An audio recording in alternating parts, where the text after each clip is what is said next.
Joining us now is Callie Thorne, whose show Necessary Roughness is currently in the middle of its third season on USA. Hi, Callie. Hi, Allie. Thanks for joining us. I'm very happy to be here. Now, the third season brought a lot of changes for your character and the show. Yes. So how's that going so far? Thankfully, it's going very well. But yes, the third season, USA and the creators of Necessary Roughness really wanted to sort of blow up the world of the show, but still keep it very grounded in what we began in terms of the character I played, Dr. Danny Santino, and her being a single mother and sort of navigating her way through this world that is predominantly men. And so that's still all there. The essential spirit of the show is still there. But, you know, suddenly she's working for this big corporation, and they are asking her to dress differently, and they're giving her corporate cars and credit cards, stuff that seems a little bit too overwhelming, and she worries that it's going to take away from what her real job is in terms of helping people heal. But part of that world is John Stamos, and you know, Very exciting. Very exciting. He's my fave, my new fave. Although Scott Cohen and Makad Brooks are always my old faves, and but John sort of represents the new kind of sparkly world of V3 and. Things that look so beautiful on the outside, but you don't know really what's going on. Maybe there's a little bad on the inside, but you can't quite figure it out. And so John's character is like that as well. And John Stamos is just a little bit of magic. He joined our show and fit right in, and as sort of charming and irresistible as he is on camera, he's like that in real life. Our whole crew embraced him. That sounds and difficult. I mean, it's like it really. You know, I was sort of like, where's the snotty side of John Stamos? When's he going to get angry and throw a script? Which never happened, thankfully. And he likes to laugh, and he makes us laugh. So Sounds very charming. Very charming and very dear, and yet he plays this kind of elusive, sort of possible snake. He plays it very well, which is a testament to his talent. We actually have a clip of you and John sharing a scene, so let's check that out. I get it. Maybe there's something that we can try and do. No, I've called, I've texted, emailed. She's not returning anything. Then where do we go from here, Connor? What do you mean, where we go? It's over. You're just gonna quit on him? I didn't quit on Hutch. He quit on himself. Errol Hutchinson is no longer my client or yours. End of story. Now, so many people, you know, who watch your show, I'm sure, watch Full House and know him as Uncle Jesse. And, you know, he's still quite tied to that character, and in fact had his Jesse and Rippers reunion Did you on watch it? Jimmy Fallon. I did you? I was there. You were there? I was there. Are you kidding? Oh my gosh. I mean, he said, you know, I might have a pass, and I was like, to Jesse and the Rippers?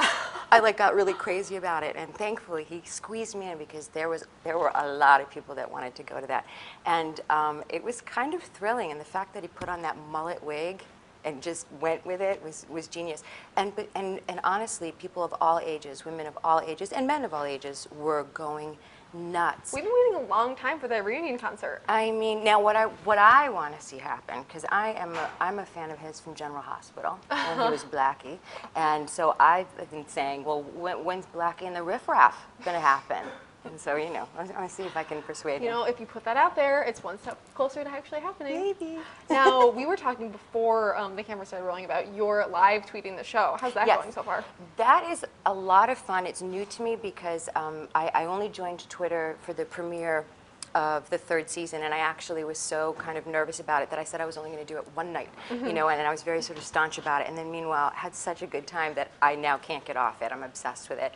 And John was actually one of the people that was like, you're ridiculous. Like, why wouldn't you do this to support the show? And so we do, most of the actors live tweet during the episode so that fans can ask us questions, and we can say, as a scene is happening, you know, we can say, I actually fell down here and they had to cut it out or whatever, and that's lots of fun.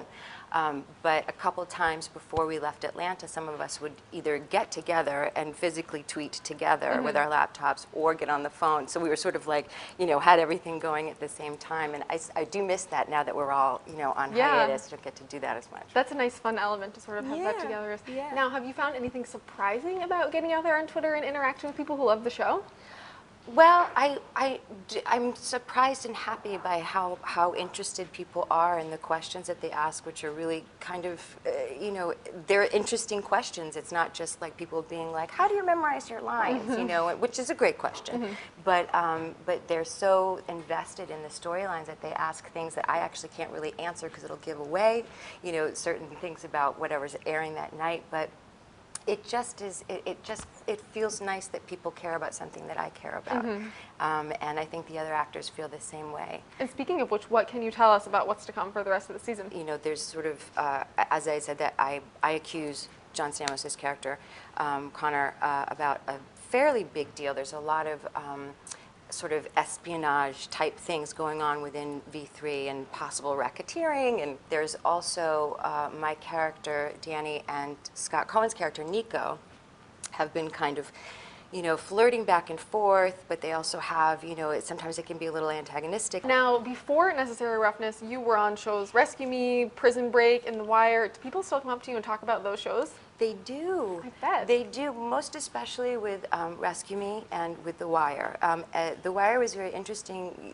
When it was on HBO, it had a very tight, small following of people, and it became more and more popular after it was off the air. So, so many people watch it in marathon now. And I heard that there was a class being taught at Harvard that was based on The Wire and sort of the socioeconomic ideas of it. And so I do get a lot of people, and I was only in The Wire a couple of times each season.